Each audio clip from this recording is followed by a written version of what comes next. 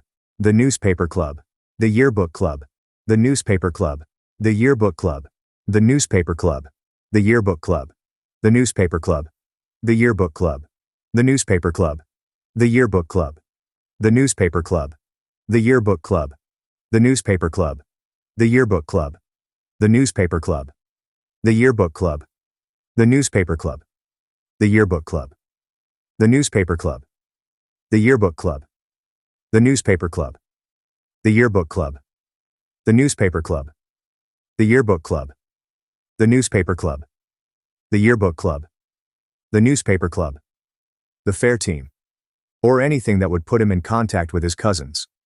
Our daughter inquired, "Why can't we see Soren anymore? Did we do something wrong?" "No, sweetheart. Sometimes adults make choices that hurt kids, even when the kids didn't do anything wrong." "That's stupid," she said, with the clarity that only children have. "Yes," Alara replied. "It is." Thursday presented an unexpected development. Malric arrived alone, looking haggard. I almost didn't open the door, but something about his gaze made me pause. "I'm not here to fight," he replied immediately.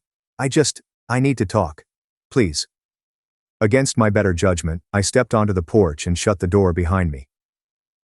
"You're suing us, Malric. What could we possibly have to talk about?" "That was Corinna's idea. Her mother's, actually. They're convinced you're trying to destroy our family. We're trying to protect ours." He collapsed against the porch rail. "Soren won't talk to me. He says I'm a coward for not standing up to his mother. My own son thinks I'm a coward. Aren't you?" The words hovered between us. Malric flinched but did not dispute it. "I know what she said was wrong," he confessed gently. "I knew it the moment the words left her mouth. But she's my wife. The mother of my children. What was I supposed to do? Protect the victims instead of the bully. Tell the truth instead of making excuses.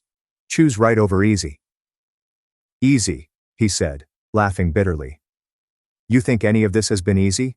My marriage is falling apart. My son hates me. My mother barely speaks to me. The baby won't stop crying, and Corinna just gets angrier and angrier. That's not our fault, Malric." "I know," he replied. And for the first time since that pool party, he sounded like my brother. "I know none of this is your fault. Lyra dying wasn't your fault. Corinna saying what she said wasn't your fault. Me being too weak to stop her, that's on me, so drop the lawsuit." "I can't. Corinna's mother hired the lawyer. If I back out now..." He took a breath. "If you back out now, what?" "Corinna will be angry. She's already angry. You'll have marital problems? You already have them. You'll have to choose between your wife and your integrity." That choice was made at the pool party. He went without saying anything else, but I observed him sit in his car for 10 minutes before driving away. Alara had watched through the window. "Do you think he'll do the right thing?" "No," I answered honestly. "But at least he knows what the right thing is." That's more than I expected. Friday, our attorney phoned. They want to settle. Drop the lawsuit in exchange for a mutual no-contact agreement. "We're already out of contact," Alara noted. "This would make it legally binding. Neither party contacts the other, including through third parties or social media. Violation would result in legal consequences." "What about the kids, Soren?" "The agreement would include minors until they reach 18. Alara and I talked about it that evening. It felt like defeat, allowing them to utilize the legal system to reinforce what their cruelty had caused. However, it also represented protection, a paper shield against future persecution.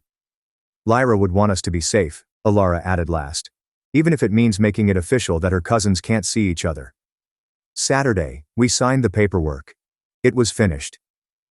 The family that had previously gathered for every holiday, birthday and celebration was now legally required to remain apart. The lawyer stated that these agreements rarely held up if both couples agreed to reconcile, but we knew that would never happen. Some bridges, once burned, produced too much ash to repair. Lyra celebrated her birthday on Sunday. She would have been 5. We went to her burial as a family, carrying her favorite flowers and new toys, which we later donated to the hospital. Our surviving children had written her letters, which they read aloud with trembling but unbroken voices. "I got an A on my science project," our middle child announced. "You would have liked it, it was about butterflies." "I won the chess tournament," our oldest explained. "I used the move you always said looked like a horsey dance." "I painted you a picture," our youngest remarked, placing a brightly colored canvas against the headstone. "It's our family, and you're the sun because you're watching over us." Ilara and I hugged as our children told their sister about their life, how much they missed her, and how they would always remember her. It was simultaneously heartbreaking and healing. As we drove home that evening, our son said, "Do you think Lyra knows about everything that happened?" "I believe Lyra understands we protected her memory," Ilara added. "That when someone tried to use her against us, we stood up and said, 'No, that's what matters.' And we discovered who truly loves us," our daughter said, with the astounding understanding that children may possess. The people who stayed. Monday morning began with the regular routine, school lunches, business emails, and the rhythm of life continuing despite the legal documents that officially separated our extended family. But something had shifted. The continual dread of waiting for the next attack had passed. The legal arrangement, as cold and official as it was, brought finality. "It's really over," Ilara exclaimed as we watched the students board the school bus. "The conflict is over," I clarified. "The grief, the growth, the healing, that continues. But without them making it harder." "Without them making it harder," I agreed. My phone rang. Junia texted that Mom was planning a small Christmas celebration for the family who chose love over harshness. Isolde would be there, as would several cousins who had discreetly supported us, and the family we were forming from the ashes of the one we had lost. As I prepared to leave for work, I remembered Soren's letter, which was stashed in my desk drawer. Regarding Malric's moment of honesty on our porch. Ilara's workplace contains rumors about Corinna's mother yelling. Mom finally found her courage, too late to spare the agony, but not too late to avoid future harm. Some stories do not conclude with reconciliation. Sometimes the happy ending is in the separation, in the limits that keep the vulnerable safe from the cruel. Family isn't only about blood, law, or obligation. It can also be about who shows up when it's difficult. That evening we dined with the Aldens. Mrs. Alden had unexpectedly become an ally, her grandmotherly presence soothing our children as they missed their extended family. As we chuckled at her stories and saw our children play with her grandchildren, I realized we weren't simply getting by without our blood family, we were prospering. "You know what?" Ilara asked as we headed home, our kids running ahead. "I think we're going to be okay." "We are," I replied, grasping her hand. "We really are."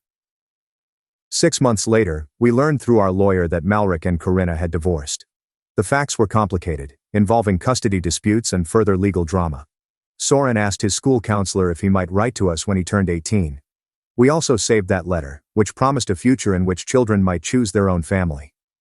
Our grief support group became like a second family. Our children thrived without continual criticism. Ilara and I grew stronger together, connected by mutual grief and courage. We discovered that sometimes losing family means finding your tribe. That safeguarding your children sometimes entails teaching them that love has boundaries. That honoring the dead often requires standing up to the living. Lyra's memory lived on, not as a weapon to harm us, but as a beacon that showed us who deserved to share our journey forward. In the end, the best gift Mom could have given us was the clarity to realize that family is defined by who relates to you, with compassion, respect, and love. My husband left me abroad with $0, no visa, no lease. 14 days later, police issued a 100-meter order, yet he still waited outside my apartment. They say love is supposed to make you feel safe. For 6 years I thought I had that, until the man I trusted most vanished overnight, leaving me stranded in a foreign country with nothing but a half-empty fridge. And now, I had to survive on my own, in a place where every street was unfamiliar, and every choice could mean starting over. Or falling apart. To understand that night, you need to know how it started. I have been married to Alden for 6 years. We met while I was working locally, and he was the lovely person who always appeared to be so protective, until I discovered the hard way that his protection was actually control. We moved abroad 2 years ago for his job. He assured me, "I'll take care of everything. You won't have to worry about anything. I quit my steady job, sold my car, and abandoned my family. I trusted him. When we arrived, everything seemed okay at first. I was looking for work, but Alden kept telling me, "Don't rush. I make enough for both of us." Then, anytime I bought something simple, like coffee, he'd make comments like, "Must be nice to spend money you didn't earn." He declined to include my name on the lease because it is simply easier that way. He stated it was only temporary, but every time I mentioned it, he'd laugh and say, "Why do you need your name there? You're with me." When I made friends, he'd complain they were negative influences who didn't care about me. He wanted me to stay at home so he knew I was safe. We had a quarrel 4 months ago when I asked him to help me with some paperwork so I could apply for a work visa. He asked, "Why do you need to work? Are you saying I can't provide for you? Or are you planning to leave me once you have money?" I explained that I simply wanted independence. He snapped, "If you wanted independence, you shouldn't have married me." Things became tight after that. He would go for hours without telling me where he was. He began locking his phone. One evening I returned home from the grocery store to find some of his belongings missing. His work bag, a suitcase, and a few clothes. I called him, but he did not respond. Hours later, he sent a simple message, "I returned home. Don't worry, you'll be fine." I froze. I was in a foreign nation, my visa was based on his sponsorship, and my name was not on anything. I inquired what he meant. He said, "You'll figure it out. You're resourceful." There was no explanation or discussion. He had purchased a flight back to our native country without informing me. When I tried calling again, he left voice messages like, "Stop acting like a victim. I left because you're impossible to live with, and you always complain about being stuck. Now you can see what it's like to actually be on your own." This horrified me. I had enough money for around 2 weeks of meals. I called the landlord, but he told me that because my name was not on the lease, I had no legal rights. I pleaded Alden to at least allow me some time to figure out my visa and living situation. He added, "That's your problem now. I'm not your babysitter." He told common acquaintances I was crazy and emotional, and that if I truly loved him, I'd definitely follow him crying. I realized I had 2 options, break down or fight. I went to the embassy to explain my predicament. They introduced me to a local women's support group. They assisted me with temporary lodgings and legal counsel. I began cleaning houses to get extra money, while Alden sent me infrequent texts, swinging between feigned concern and insults. "I hope you're eating. You're too sensitive to survive out there. See, I told you you'd be fine without me. You didn't need me after all, unless you did. When you're ready to apologize, maybe I'll think about letting you come back." The worst aspect was that he never inquired if I was safe. I eventually obtained my own modest apartment last month, thanks to one of the women I met. Then Alden phoned, not texted, but called. He continued, "I think we should try again. I'll send for you. It's not the same here without you." When I didn't immediately respond, he added, "Don't be stubborn. You know you can't build a life there without me." I laughed for the first time in years. I truly laughed. I reminded him, "You left me here with nothing. I've built everything I have now without you. Why would I go back to someone who abandoned me?" He began ranting, accusing me of destroying our marriage over a misunderstanding. Then he reverted to gaslighting. "I didn't abandon you. I gave you freedom. You just didn't know how to handle it." I hung up. I blocked him everywhere. I shared a picture of my new apartment online a few days ago. It's simply a small kitchen with sunlight streaming in through the windows. Friends messaged that it looked cozy. A mutual acquaintance informed me Alden saw it and became enraged because I appeared too pleased. That's when I realized I'd truly won. He left me believing I would crumble without him. Instead, I learned how to stand on my own in a situation where I had nothing. I'm now staying overseas, my visa situation is nearly resolved, and I have consistent cleaning clients. I roam the streets without anyone watching my every step. I can sip coffee without feeling ashamed about spending his money. And I sleep soundly, knowing that no one will vanish in the night and leave me adrift again. Yesterday, while heading home from work, I felt someone following me. I turned a corner and spotted Alden. He continued, "You didn't think I'd let you go that easily, did you?" My blood sank, and I could smell his fragrance, the same expensive thing he always wore. I clutched my keys between my fingers, as I had learned in the shelter's self-defense training. My heart was beating so hard that I feared it was going to burst. I backed away slowly, toward the corner shop where Mr. Halden always worked in the evenings. Alden moved closer, and his smile made my skin crawl. I turned and dashed into the store, the small bell above the door sounding like an alarm. Mr. Halden looked up from his newspaper, and his pleasant smile faded as he saw my face. Alden entered behind me, all charm and phony concern. He informed Mr. Halden that he was my husband, that we had a minor argument, and that he had come all the way to take me home. Mr. Halden looked at me and inquired in terrible English if I wanted assistance. I couldn't speak, but I was able to pronounce the Czech word for police that Linnea taught me. Mr. Halden immediately grabbed his phone and moved between me and Alden. Alden's good guy disguise dropped, and he screamed at me to stop causing a disturbance. He stated we were married and only needed to communicate. He lunged for my arm, but Mr. Halden held him aside while shouting rapidly into his phone.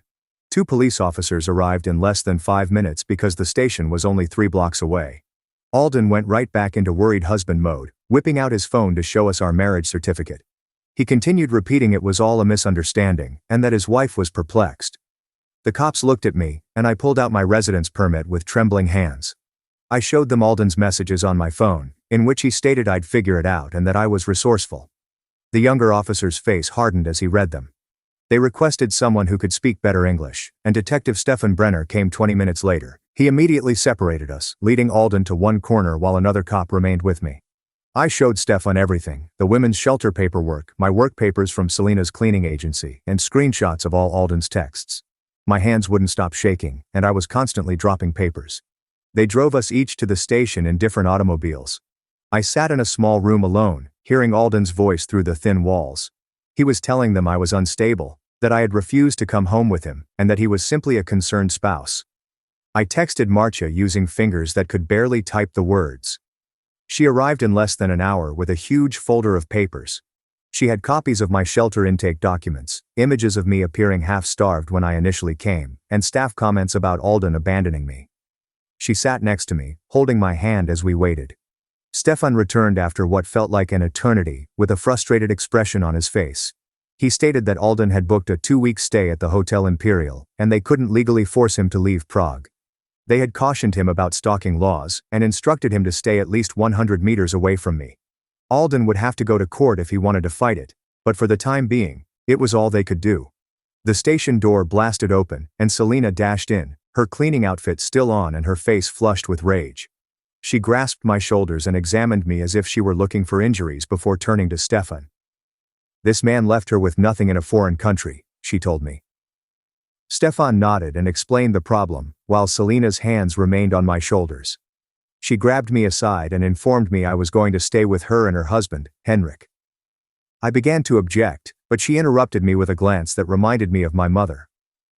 We drove to her house in silence, while I looked in the mirrors for Alden's rented car. Selena's home was small but cozy, with photographs everywhere and the aroma of something cooking. Henrik emerged from the kitchen, wiping his hands on a dish towel, and Selena swiftly talked to him in Czech. He nodded and went to get some blankets, while Selena led me to their spare room. That night I lay awake every hour, checking the locks on my bedroom door and jumping at every passing car. My phone buzzed with texts from strange numbers, and I knew Alden was acquiring fresh SIM cards. The messages repeatedly mentioned the necessity to discuss and the importance of not being emotional. I removed them and emailed Roland at the embassy, providing screenshots and updates on Alden's presence in Prague. The next morning, Henrik was already up, installing a surveillance camera near their front door, while Selena prepared breakfast. I assisted her in loading cleaning items into her van, while my phone continued to vibrate with new texts. Alden had found new numbers, and was texting me, stating I was still his wife, and that we needed to sort things out. Selena noticed my hands shaking, and took the phone to check the texts. She contacted Stefan again while Henrik finished with the camera and us how to view the footage on our phones. That sudden apparition around the corner seemed extremely convenient. How long had Alden been tracking my movements to determine where I'd be strolling home from work? As we drove to our first cleaning assignment at an office building near the city center, I couldn't stop thinking about how he quickly tried to seduce Mr. Halden. I was sweeping the lobby when I noticed it through the glass doors. Alan's rental automobile parked across the street. He was seated in the driver's seat, looking at the skyscraper and shooting shots with his phone. My hands became so shaky that I dropped the mop handle and it fell against the floor. Selena dashed in and noticed where I was staring. She took out her phone to call the cops while I photographed Alden sitting there. Stefan arrived 20 minutes later, walked over to Alden's car, and we observed from inside. Alden rolled down his window, and I noticed him gesturing and pointing toward the structure. Stefan stood there for a long time chatting to him before forcing him to hand over his phone. Alden deleted something while Stefan watched, then started his car and slowly drove away. Stefan returned inside and reported that Alden claimed he was only sightseeing and happened to park there. The law required him to keep 100 meters away, but theoretically, the street was public property. That evening, Selena drove me back to her place, where I finally video phoned my sister Elodie home. She began crying as soon as she saw my face and said me that Alden had called everyone. He had been telling family members that I had mental difficulties and needed professional care. Elodie stated that our aunt believed him and constantly inquiring if I was taking medication. The following morning, Selena had to go to the women's shelter to meet with Linnea regarding another client. I stayed at home with Henrik, but Linnea called Selena's phone, sounding concerned. Alden had arrived at the shelter, asking about me and wanting to know where I was living. Linnea refused to let him in and contacted security, but Guy stood outside holding a cardboard sign. The sign read, "I'm sorry," in Czech, and he was telling passers-by that his wife had abandoned him. Some folks paused to hear his story about flying all the way to apologize. Security eventually forced him to leave, but not before numerous people got photos of him holding his sign. That afternoon, Roland called from the embassy with shocking news. Alden had filed an official complaint accusing me of stealing money from our joint account before he left Prague. Roland stated that the embassy required bank statements and paperwork to confirm the money was mine. While Roland was on the phone, I had to go through my inbox and look for old statements. The next day, Selena received 2 cancellation calls from her normal cleaning clients. They claimed they no longer needed servicing, but Selena felt something was amiss. She visited her business website and saw messages in the contact form from someone claiming to be my concerned husband. Alden had been writing to all of her clients, claiming that I was unstable and shouldn't be trusted in their homes. Selena contacted each customer again to explain, but 2 had already hired someone else. My phone vibrated with a text from Soraya, who resided in my previous apartment complex. She stated that a man claiming to be a relative of mine had been questioning other tenants about my schedule. He wanted to know what time I generally arrived home and if I was living alone now. The building manager had already warned him to leave once, but he kept returning. Soraya shared me a snapshot she took from her window of Alden holding a notebook near the building's door. 3 days passed before I could even consider returning to my Czech language sessions at the community center. I sat in the back row, trying to concentrate on verb conjugations, but my hand kept moving on its own, repeatedly penning the same 3 words in my notebook. He will not win. He will not win. He will not win. The pen squeezed so hard that it ripped through the paper in spots. Every time the door opened, my entire body clenched. A man stepped in late and I grabbed my phone, ready to contact Stefan, until I realized he was simply another student seeking for a seat. My students continued looking at me as I startled at every sound. The teacher asked if I was all right, and I nodded, but my hands were shaking so badly that I dropped my pen twice. When class concluded, I quickly gathered my belongings and started for the door, but I came to a halt when I spotted him through the window. Alden stood outside the community center, holding a large bundle of red roses, as if we were on a romantic date. I fumbled with my phone as I called Stefan while backing away from the exit. Alden noticed me through the glass and grinned, holding out the flowers and pointing at them as if I should be glad about them. Stefan answered the second ring and told me to stay inside until he sent someone over. I watched Alden pace outside, staying just at the property line. When the police car arrived, Alden went backward down the street, keeping the exact 100-meter distance specified in the restraining order. The police couldn't do anything because Alden wasn't exactly breaking the law. He followed me all the way to the tram stop, counting his steps to stay legal, and those foolish roses remained in his palm. That night, my phone called with a number I couldn't recognize, but when I responded, it was Damien, Alden's brother. He seemed disturbed and stated Alden had called to beg him to wire money to Prague, which was strange. Damien wanted to know what was going on since something did not make up. When I told him about the restraining order and stalking, Damien went silent for a long time. Then he said something that made my stomach drop.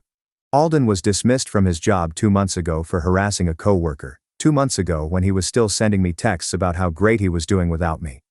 Damien claimed Alden had been living in his basement and borrowing money while between contracts. The next morning, Selena called me, crying. Her largest client, a property management business that handled half of the buildings we cleaned, had terminated their agreement. Someone sent them an anonymous email with screenshots claiming I had a criminal record for theft and fraud. The photographs were clearly false, but the harm had been done. Selena lost 40% of her business profits in a single email. She wasn't angry with me, but I could hear the worry in her voice about paying the rent and her other employees. That afternoon, Linnea scheduled an emergency meeting with Selena and Dr. Karina Vogt, a lawyer who specializes in harassment cases. We sat in Linnea's office, going over everything, recording each occurrence with dates and timings. Karina took notes on her laptop, asking detailed questions concerning the restraining order violations and slander. She stated that we had grounds for both criminal charges and a civil lawsuit, but we needed additional evidence of the pattern. Selena handed her the email to her customer, and Karina immediately began writing cease and desist letters. During our meeting, my mother called 5 times. When I finally responded, she was sobbing so hard that I could barely understand her. Alden had given her images of himself standing outside my apartment building, gaunt and unkempt, stating he was attempting to rescue me from a dangerous area. He informed her that I had become involved with undesirable individuals and required assistance in returning home. My mother asked me to return with him, claiming he seemed so anxious and unhappy in the photos. She continued repeating he was still my husband and marriage entailed working through challenges together. I tried to explain about the stalking and harassment, but she only cried harder, wondering what I had done to cause him to behave this way. The following day things worsened. I was browsing my email when I discovered someone had accessed our old shared cloud storage account. Alden had downloaded every photo from our wedding, even the private ones from our honeymoon and holiday. The login originated from a Prague IP address. My palms were cold as I realized what he could do with those photographs. Karina applied for an immediate digital restraining order that afternoon, but we both understood the harm he could do before any legal protection kicked in. I couldn't eat or sleep while waiting for the photographs to appear online. Selena requested me to assist her clean a diplomatic property the next morning, claiming that the routine job would help calm my worries. The ambassador's wife was home and noticed I was distressed. While Selena cleaned upstairs, she offered me tea and asked if I was all right. Something about her gentle expression compelled me to tell her everything. She listened without judgment before telling me about her own departure from an abusive marriage 20 years ago. She jotted down the name of an international women's rights organization that had assisted her and stated that they had resources, even for situations that crossed boundaries. That afternoon, a homeless guy knocked on Selena's door, bringing a box. Inside was my old passport, which Alden had reported as lost 2 years ago, my grandmother's emerald jewelry, which he said was stolen during our relocation, and a note in his handwriting. See how easy it was to keep things from you? Come back, and I will give you everything. Selena contacted the cops, but the homeless man had already left, having most likely been paid in cash to make the delivery. Stefan arrived the next day with dreadful news. Alden had hired a Czech lawyer and was submitting documentation saying that I had abandoned our marriage. He told the court that I refused to return home with him and was having an affair in Prague. Stefan claimed Alden was developing a case that I was an unfit wife who abandoned the marriage to party overseas. Alden engaged a lawyer renowned for pursuing shady cases and distorting facts. Stefan informed me that if Alden convinced the court that I had breached the rules of our marriage, it may jeopardize my visa status. The next day, I strolled into my Czech language class and froze when I noticed Alden seated in my normal spot, speaking with my classmates about our wedding. He was telling everyone how we were working things out and how he had come all the way to help me on our reconciliation journey. My classmates looked perplexed as they stared between us, and I stood there at the doorway, unable to move or say. Mrs. Davina, our teacher, noticed my expression and approached Alden, suggesting he would be more comfortable in the advanced class down the hall. Alden is playing chess while everyone else is playing checkers, hiring shady lawyers, making false theft claims, and now cosplaying as a supportive husband in Czech class. Alden shook his head and explained that he needed to stay close to his wife for support, reaching for my hand as I backed away. 2 of my students, women who had become acquaintances in the previous weeks, surreptitiously rearranged their seats to create a barrier between Alden and my customary seat. I sat between them while Alden continued to brag about our love to anyone who would listen, his voice growing louder each time I refused to look at him. The session lasted 2 hours, with Alden frequently interrupting to ask me questions in front of everyone, pretending we were a happy couple. When class finished, I raced out first, but Alden followed me down the street, yelling my name until other students intervened. 3 days later, as I was heading back to my apartment, I heard screams and seen Alden on the ground outside my building, clutching his chest. Paramedics were already approaching, and Alden gasped as he realized his wife needed to accompany him to the hospital. I told the paramedics I wasn't going anywhere with him, and Alden sat up straighter and informed them that I was mentally ill. He accused me of abandoning him and refusing to help, despite the fact that he was experiencing chest pains as a result of the stress I had induced. Soraya appeared at her window above us and descended instantly, chatting to the paramedics in fluent Czech. She informed them about Alden following me for days, the restraining order process, and how he had stalked me. The paramedics glanced at Alden, whose breathing had improved dramatically since he understood I wasn't coming with him. They checked his vital signs and discovered nothing wrong, then left after warning him about bogus emergency calls. That night, I couldn't sleep in Selena's guest room, so I scrolled through old texts from pals back home on my phone. Half of them had ceased replying to me altogether in the last few months. Those who did write offered brief, thoughtful messages asking if I was all right, but nothing else. I saw a pattern in their messages. They'd all grown distant about the time Alden began telling people I was troublesome. He had been using them against me for months before leaving me here, setting the framework for his lie. My phone rang at 2 a.m., and it was Damien, Alden's brother, phoning from home about something serious. He stated he did some research after our previous talk and discovered Alden had been living with a woman named Nadine. Damien provided me screenshots from social media of Alden and this woman together in restaurants and in her apartment, calling one other engaged. The posts dated back 2 months, just when Alden was telling everyone that I had abandoned our marriage. I looked at the images of Alden laughing with his arm around this woman while I was sleeping on the shelter floor. The next morning, I showed everything to Karina at the legal assistance office, who immediately identified it as fraud. She began completing emergency papers with Czech authorities and called a lawyer in my own country over the bigamy scenario. Alden's legal situation had just become hazardous because he was claiming desertion while actively living with another lady. She stated that this changed everything about his allegations against me and could potentially result in criminal charges against him. Roland called me from the embassy that afternoon, requesting that my independent visa application be expedited in light of this new proof. He claimed Alden's dishonesty and abandonment were now documented, and I was eligible for immediate processing of my application. He cautioned me that once Alden learned about the legal issues he was facing, he would try to flee the country. 2 days later, I was in Selena's cleaning service office assisting with scheduling when the door banged open. Alden walked in with 2 hefty men, claiming they were investigators looking into my theft of his goods. Selena recognized the men as local thugs who were causing trouble at the pubs. Her husband, Henrik, moved to block the door, while Selena grabbed her phone and instantly contacted the police.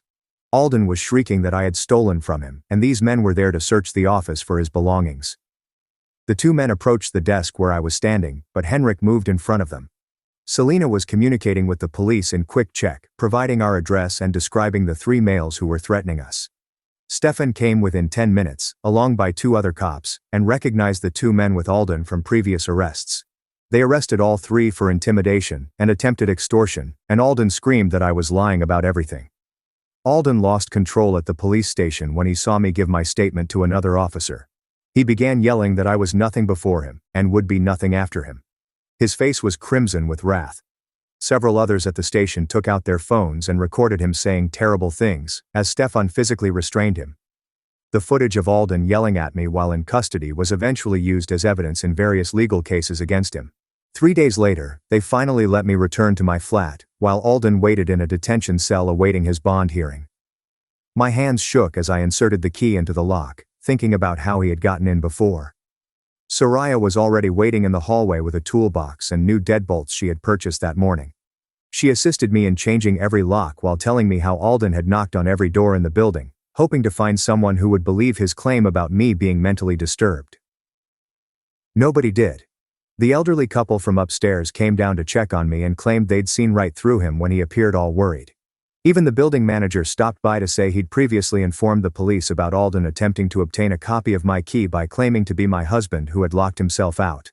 While Soraya drilled the new locks into place, I realized my neighbors had been keeping a watch on my door the entire time I was gone, since there were notes slid under it instructing me to call them if I required anything. The next morning, Linnea brought me up early to meet with Karina, a specialist in recording abuse cases for court. We spent 6 hours in Karina's office reviewing every email, text and bank statement from the previous 2 years. Karina had a way of asking questions that made me recall things I had pushed down. Alden, for example, had been gradually withdrawing funds from our joint account for months before leaving. She showed me how to make a timeline on a large whiteboard, marking each episode with a different color marker. Red stands for financial abuse, blue for isolation methods, and green for gaslighting. By the end, we had covered the entire board with colors. That's when we realized Alden had been preparing this for at least 4 months. He'd opened new bank accounts, transferred assets, and even looked into apartments back home, all while telling me we were planning our future together in Prague. Karina photographed everything, and stated that the pattern of premeditation would be critical to the case. That evening, I was making coffee in my kitchen, when my phone alerted me to a Facebook message from someone named Nadine. My stomach fell as I saw her profile picture with Alden, his arm around her, from what appeared to be a party 2 weeks earlier. She'd sent a lengthy message indicating she'd just discovered Alden was married and was disgusted. She claimed Alden told her that I was his ex, who refused to sign divorce papers and continued to stalk him. She had believed him until she watched a news report about his detention in Prague. She had screenshots of their discussions stretching back 3 months, indicating he was dating her before abandoning me. She sent me everything, including images of them together at restaurants that I recognized from our bank bills, hotel receipts, and messages in which he called me insane and claimed I was holding him back. In one communication from the day after he left me, he told her that I'd probably be back within a week. Nadine was upset and wanted to help in any way she could. She even agreed to testify about his lies. Alden made bail the next day, on day 12 of Stefan's chronology, subject to a number of restrictions. He was unable to contact me, had to forfeit his passport, and could not leave Prague until the trial. Within 2 hours of his discharge, a lawyer arrived at my door carrying an envelope. I did not open it straight away, but when I did, it contained a settlement offer. Alden wanted me to accept €5,000 and sign a non-disclosure agreement on the abandonment. The lawyer stayed there waiting for an answer as I read 3 pages of legal terminology that effectively suggested I couldn't tell anyone what had happened. I urged the lawyer to go, and immediately called Stefan to report the contact breach. He said Alden was playing games, using the lawyer as an intermediary to avoid formally violating the no-contact rule. The following morning, I had to return to work since I still needed money to survive. Selena had arranged for me to wear a small body camera, which Karina had provided us, clipped inside my shirt pocket.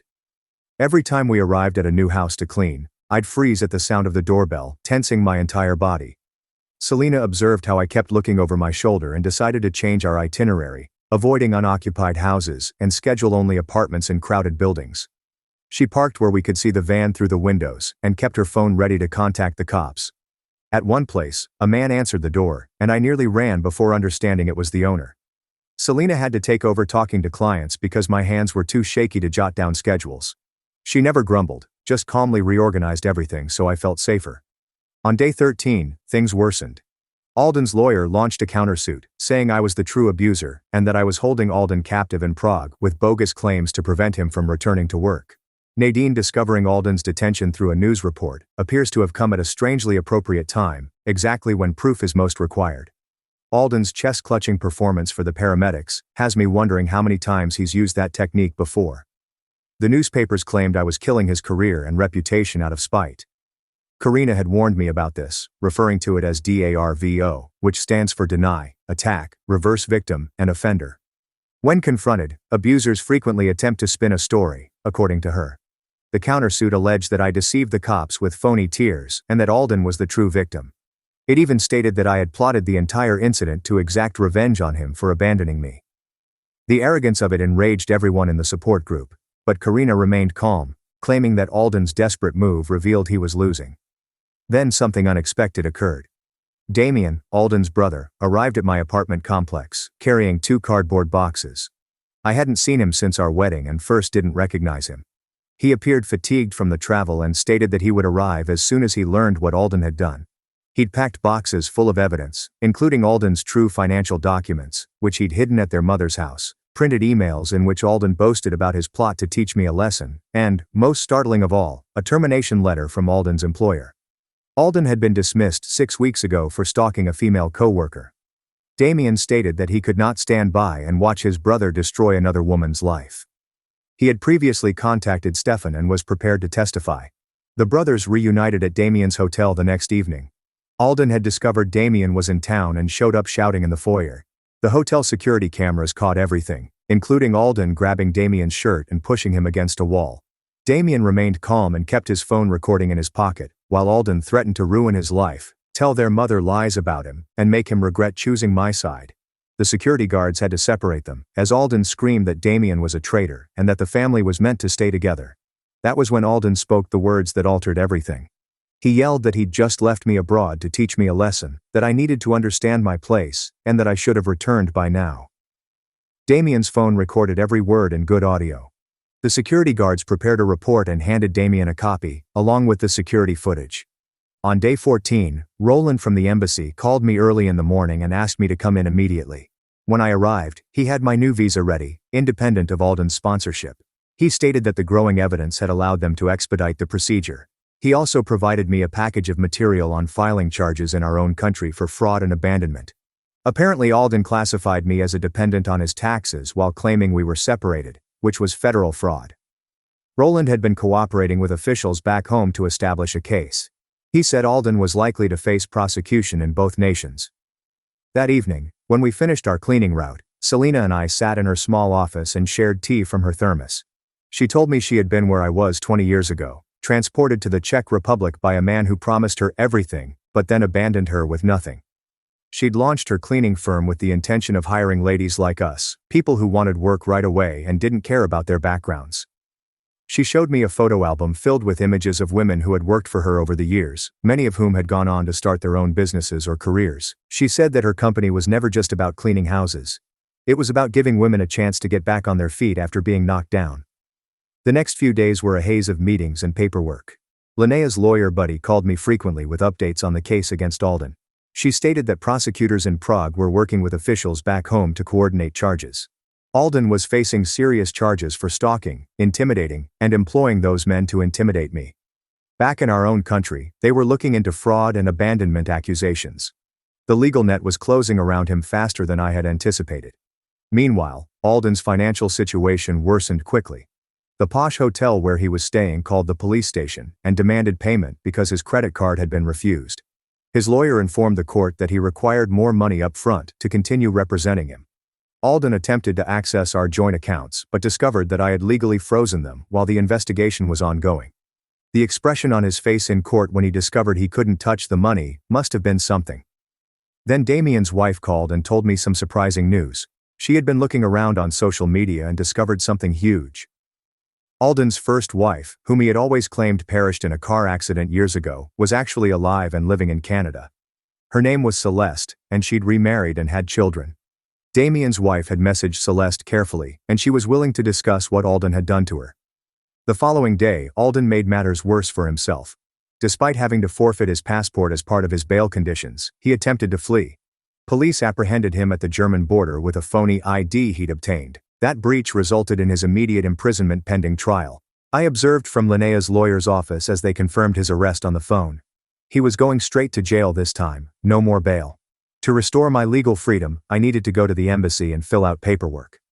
Sitting in the waiting area, I realized that my hands weren't shaking as much as they used to. But I nevertheless scrutinized every exit and examined every face that passed through the door. Roland sat with me for a bit and explained that this was typical given what I'd been through. He stated the feeling will pass with time, but it was fine to remain cautious. 2 days later, Celeste and I spoke via video call. She appeared fatigued but resolute as she told me her story. Alden had done the exact same thing to her 10 years before. He had isolated her from friends and relatives, drained her inheritance of about $50,000, and then vanished when she began to inquire about where the money had gone. She had rebuilt her life in Canada and wanted to help me. She said something that stayed with me. She told me I was already stronger than I realized since I had survived him and was still standing. Alden's lawyer used a novel technique in court that even the judge found perplexing. He stated that I had planned everything to take Alden's riches and gain sympathy for immigration purposes. He claimed I had put Alden up to seem terrible so I could stay in Prague. The court genuinely asked him if he was serious, especially because Alden had just been apprehended with a fraudulent passport while attempting to exit the country. Stefan called to tell me they had discovered additional proof. Alden's laptop proved that he had been investigating stuff for months before leaving me. Since January, his browsing history included searches for how to strand a spouse overseas and abandonment laws in the Czech Republic. He had been planning this for half a year. The premeditation made things considerably worse for him. Throughout all of this legal nonsense, I continued to live my life. Soraya from next door began coming over in the evenings. I taught her some English words, and she helped me with Czech pronunciation.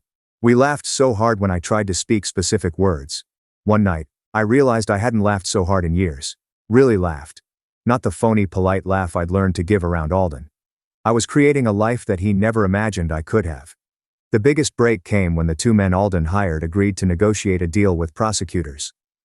They disclosed that Alden promised them money from my claimed inheritance. The problem was that I had no inheritance. My folks are typical working people who cannot afford to leave anyone. The men have recordings on their phones of Alden explaining his entire scheme. He had instructed them that he needed to scare me so much that I would run back to him, desperate and shattered. He'd indicated that once I was back under his control, he'd have access to my family's money, which he'd made up in his imagination. The tapes were as clear as day, with Alden talking about making me so scared that I'd never try to escape again. The prosecutor's office spent 3 days reviewing everything. When they called me in on day 22, the lead prosecutor had a terrible look on her face. She spread out the evidence on the conference table and informed me that Alden faced substantial prison time for abandonment, stalking, intimidation, conspiracy, fraud, and attempted flight from justice. The recordings alone were sufficient to convict him. But in addition to everything else, she described it as one of the most powerful instances she'd ever handled. I sat there staring at the papers, photos, and transcripts, feeling neither glad nor sad, only empty and tired. That night, Alden's mother called me sobbing so hard that I couldn't hear her words. She continued screaming that she knew Alden was difficult, but prison would ruin him, and could I please drop the charges and return home? She acknowledged she'd always known he struggled with control, but it was just how males in their family were, and I should have been more understanding. I informed her as gently as I could that Alden's decisions had wrecked our marriage and nearly destroyed me, and I couldn't protect him from the consequences of his actions. She hung up on me. The following morning, Selena called with news that made me grin for the first time in weeks. The embassy had approached her for a cleaning contract for all of their offices and residential buildings. They were thrilled with how she handled the entire situation with Alden, and wanted to work with someone they trusted. The deal was worth 3 times what Alden had charged her when he scared away the customer. 2 days later, I walked through the outdoor market outside my flat for the first time since Alden arrived in Prague. My hands shook slightly as I selected veggies, bread and cheese, foods I wanted to eat rather than those Alden would have approved of. Damien arrives with boxes of evidence as if he's giving the world's worst care present to his brother. Happy Karma Day, Alden. Here is proof that you are bad. I bought peppers despite his hatred for them, chocolate despite his claim that it made me fat, and wine despite his belief that women who drank alone were sad. The vendor smiled at me and offered some complimentary herbs. And I walked home feeling as if I'd gained a minor victory over the voice in my head that still sounded like him. The bail hearing occurred the following week, and Alden utterly lost it in court. He began screaming that the entire Czech legal system was working with me against him and that everyone had been paid or threatened.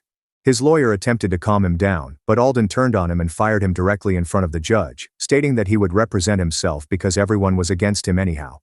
The judge quickly rejected bail and escorted Alden from the courtroom while he continued to shout about corruption and lying. I began teaching English at the shelter 2 days after that. Linnea had asked whether I was willing to assist some of the other ladies who were attempting to rebuild their lives. The majority of them were refugees or abuse survivors, like myself, and they required language skills to find job. The initial class consisted of only 3 women, but by the 3rd session, we had 12. Linnea approached me afterwards and said she had never seen someone go from victim to advocate so rapidly. However, I did not feel transformed. Instead, I felt helpful for the first time in years. Damien called me that weekend with news that made things even worse for Alden. He'd been checking through Alden's old credit card accounts to assist with a legal matter when he discovered he had opened 3 credit cards in my name before abandoning me. He'd maxed them out and never made a payment. The debt exceeded $15,000, and it included identity theft charges on top of everything else. Damien was apologizing for not realizing who his brother was, but I reminded him it wasn't his fault. The following week, I met with Karina to prepare for her trial testimony. She had me rehearse recounting my experience repeatedly without apologizing or downplaying what had happened. I kept saying things like, maybe I misunderstood, or perhaps it wasn't that bad. But she stopped me every time. By the end of the session, I could clearly state that Alden had abandoned me to break me, but I refused to break. 2 days later, I signed a new lease for my apartment with only my name on it. The landlord had been following the case in the local news and offered me a lower rent. He mentioned that his daughter had been in a bad relationship before, and he was glad to rent to someone who had the fortitude to leave. It was the first legal document that was fully mine since my marriage, and when I signed it, my hand did not shake. Yesterday, a letter arrived from a lawyer Alden had met in jail. The lawyer stated that Alden wanted to offer me everything if I dropped the allegations and told the court it was all a mistake. The letter violated the no-contact rule and added a new charge to his case. The prosecutor referred to it as a gift since it demonstrated Alden's continued inability to grasp or respect legal boundaries, even when in jail. 3 days later, the prosecution called to inform me that Celeste was flying in from America to testify. She had paid for her own flight and wanted to meet me before the trial. We met in a little cafe near Wenceslas Square, where she took out a thick packet of papers. She had emails, text messages, and bank records dating back 15 years that revealed Alden's pattern with her. He had done the same thing to her in 2009, when they were living in Boston, isolated her from friends, controlled the money, and then abandoned her when she sought to find work. When additional information arrived, the prosecutor was already working on the case. A woman from Germany contacted them after seeing Alden's name in the newspaper. She had dated him briefly in 2018 and filed a police report when he refused to stop following her. The pattern was now so obvious that even Alden's lawyer was uncomfortable reading it. My phone started buzzing with texts from family members I hadn't heard from in years. My sister Elodie wrote to say she had booked a flight to Prague for next week. My mother called, weeping, stating Alden had been phoning her for months before leaving me. He told her I was unstable, and she believed him. She repeatedly apologized till I had to hang up. Stefan called 2 days later with news that made my stomach plummet. Alden attempted to hang himself in his cell with torn bedsheets. The guards discovered him in time and brought him to the medical wing. His court-appointed lawyer requested a psychiatric evaluation, stating Alden was experiencing a mental collapse. Some others in the support group claimed it was all manipulation, but I couldn't sleep that night. I was wondering if I had pushed too hard by pressing charges. Selena stopped by my flat when she noticed I wasn't eating.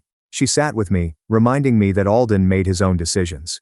She maintained his acts were not my fault, not the desertion, the stalking, or this, but I still felt terrible thinking about him in that jail. The psychological evaluation lasted 3 days, and the results helped me understand things better. The psychiatrist diagnosed Alden with narcissistic personality disorder with antisocial characteristics. His practice of abandoning and stalking women is likely to continue without strong action. It was not about me, Celeste, or the woman from Germany. It was all about control. And when we escaped his grip, he couldn't take it. The same day the report was released, another woman appeared at the prosecutor's office. Her name was Nadine, and she had been dating Alden just before his incarceration. She brought her laptop, and his search history was still preserved in the browser. For weeks he'd been looking up ways to teach his girlfriend lessons and make her miss him.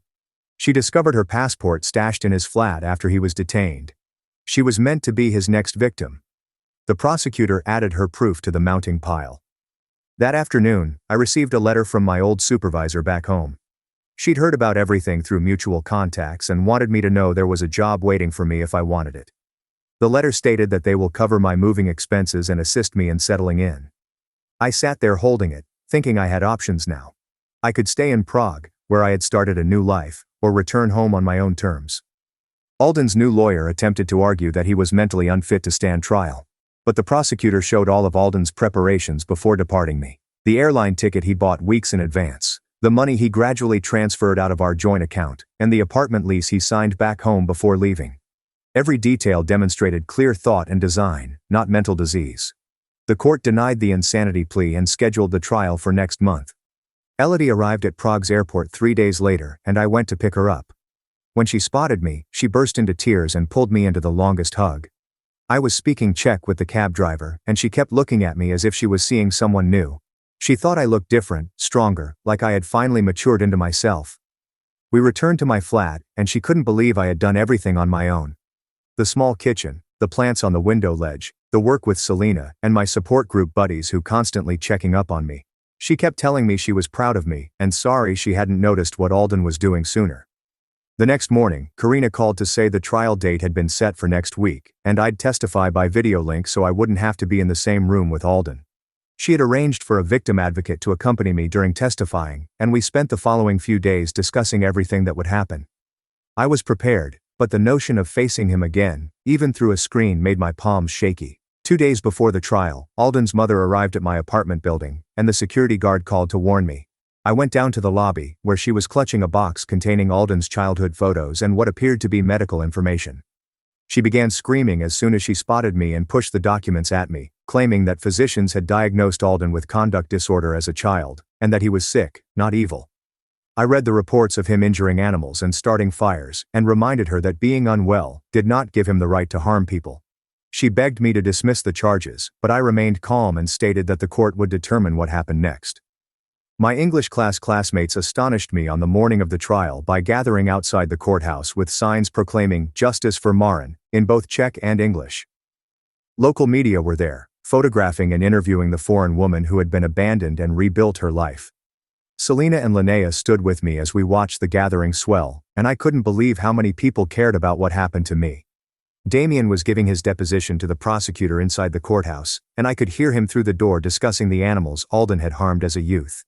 He recalled girlfriends who had suddenly departed town without explanation, as well as control routines that had existed for years. Damien's voice cracked when he realized he should have spoken something sooner as the prosecutor painted a clear picture of who Alden truly was. When the trial began, I watched on my laptop as Alden arrived by video from detention, appearing weak and worn but still smiling at the court. The prosecutor's opening statement described everything in detail, from desertion to stalking to hired goons. Alden continued shaking his head, as if none of it was true, but the evidence was there in black and white. When it was my turn to testify, I sat in the little room, with a victim advocate holding my hand beneath the table. I told them about finding his belongings gone and leaving a message saying I'd figure it out. I recalled the nights without food, having to rely on others for assistance, and how he laughed when I called crying. Why does Alden's mother come up suddenly with childhood medical records that she appears to have kept for decades? The timing is convenient, with conduct disorder diagnoses arriving shortly before the experiment begins. My voice only broke once when I talked about learning to survive and discovering strength I didn't realize I possessed. When I finished, the courtroom on the TV went utterly silent. Alden asked to cross-examine me himself, and the court agreed, which made my stomach turn. His comment, "Didn't I provide for you?" revealed his true nature. "Wasn't I glad you didn't have to work?" Each question made him appear worse, as I responded simply and truthfully about control and isolation. He became enraged when I refused to admit that I had been ungrateful, and began shouting that I was distorting everything. The judge had to urge him 3 times to calm down, before threatening to take him off the video link. Celeste then testified about her encounter with Alden and how he had done the same thing to her years before. Then Nadine explained all of Alden's falsehoods about me being insane and following him home, when in reality he had planned everything. The pattern was so obvious that even Alden's court-appointed lawyer appeared uncomfortable defending him. Alden began ranting that everyone was lying and conspiring against him, but no one was listening anymore. The prosecutor saved the finest evidence for last, showing Damien's taped phone call in which Alden confirmed everything. Then came the internet history, which included searches for ways to make someone disappear, and psychological torture methods. The 2 thugs testified on tape that Alden hired them, and showed them my photo. Finally, the prosecutor displayed Alden's phony passport with a different name, which he had been carrying when stopped at the border. Alden completely lost it, and began yelling that I deserved it, because I wasn't appreciative for anything he'd done. He claimed I was nothing without him, and would have died on the streets if he had not taken care of me. The court called for order, but Alden continued to rant about ungrateful ladies who didn't know their place until the guards cut his video feed. The judge delivered the verdict in less than an hour, and I watched on my computer as she read guilty on all charges. Alden received 4 years in Czech jail for stalking, intimidation, conspiracy to conduct assault, and attempted flight from court. After serving his sentence, he would be deported and face additional charges in his own country, for the financial crimes that Damien had discovered. I watched Alden's face break as the guards led him away, and something inside me let go of the fear I'd been harboring. The next morning, I met with a lawyer named Karina in a little office near the courtroom to sign papers to retrieve what Alden had hidden. She brought out documents displaying bank accounts he had formed without notifying me, and safety deposit boxes containing my grandmother's jewels, which he claimed had been lost. My hands shook as I signed each sheet as she recounted how the court ordered everything back, plus damages for my losses. The jewelry was more important than the money since my grandmother gave it to me before she died, and Alden had no right to steal it. When we were finished, I went out with copies of everything, but I felt empty rather than delighted, because getting things back did not erase what had happened. Alden's mother was waiting by the steps outside the courthouse, and I nearly turned around, but she held up her hands to signify she had no intention of harm. She apologized for not seeing what Alden was becoming and for failing to seek him treatment when the warning flags were present. Her eyes were red from crying, and she appeared older than when I last saw her at our wedding 6 years ago. I accepted her apologies but maintained my distance since some bridges cannot be mended, even with the best intentions. When I returned to my flat, I found my door covered in flowers and notes from neighbors in Czech and English expressing their pride in me. Soraya had placed a pot of soup outside my door, along with a note stating that dinner will be at 7 if I wanted company. The other neighbors had signed a card with small drawings and Czech sentences, which I was still learning to read. Elodie helped me carry everything inside, and we sat on my couch, reading each note as the soup warmed on the stove. 3 days later, I met Roland at the embassy to complete my permanent residency application, which included all fresh court records supporting my case. He presented me a paper outlining new rules for abandoned spouses based on my experience. My lawsuit would assist other women avoid the visa turmoil I experienced because Alden abandoned me without legal status. He shook my hand and told me that the embassy would expedite my application given everything I'd been through this year.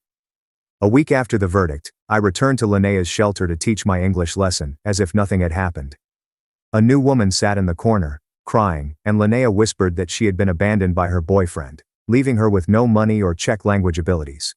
I made tea and sat with her, explaining in simple English that she would get through this, even though it seemed impossible. I gave her the same advice that Linnea had given me. Take each day as it comes and find strength in tiny wins. When I told her my story, she squeezed my hand, and I recognized the fear I had felt 6 months before. That afternoon, Selena called and asked me to meet at a lawyer's office to sign partnership documents for the cleaning business. She wanted me to handle the English-speaking clients and bookkeeping while she handled the Czech side of things. We both understood how difficult it was to start anew, therefore the company would specifically hire women who were rebuilding their lives. We shook hands as we signed the contracts, and Selena informed me that my trial publicity had already resulted in 3 new corporate clients. 2 weeks had gone before Elodie packed her bags to travel home, but first we painted my apartment walls a bright yellow. Alden had always said that yellow was too cheerful and made him anxious. But now I could have whatever I wanted. We spent the weekend painting and hanging new curtains I had purchased at the market without seeking anyone's permission.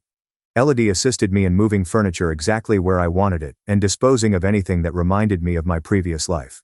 The flat now felt like mine, rather than a transient refuge from my past. Celeste and Nadine wrote to say they were creating an online support group for women who had been abandoned abroad. They wanted me to be a moderator so I could share my story and assist others navigate the system that had nearly ruined me. I instantly typed my acceptance and spent the night composing my first piece about finding strength in the worst-case scenario. The support group already had 50 members from various nations, each with a similar story of being left with nothing.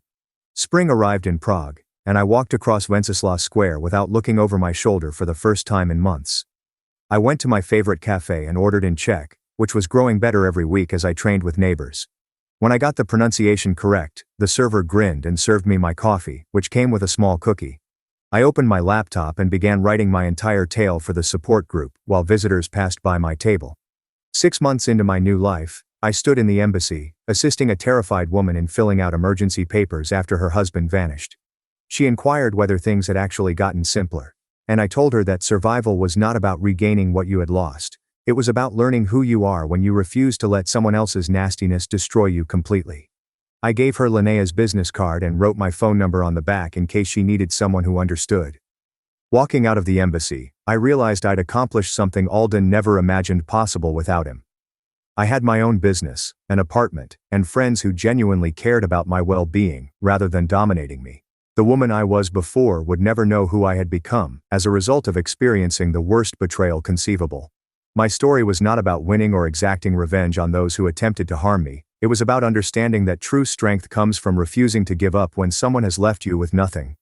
Alden thought dumping me in Prague would teach me how much I needed him, but it taught me that I never did.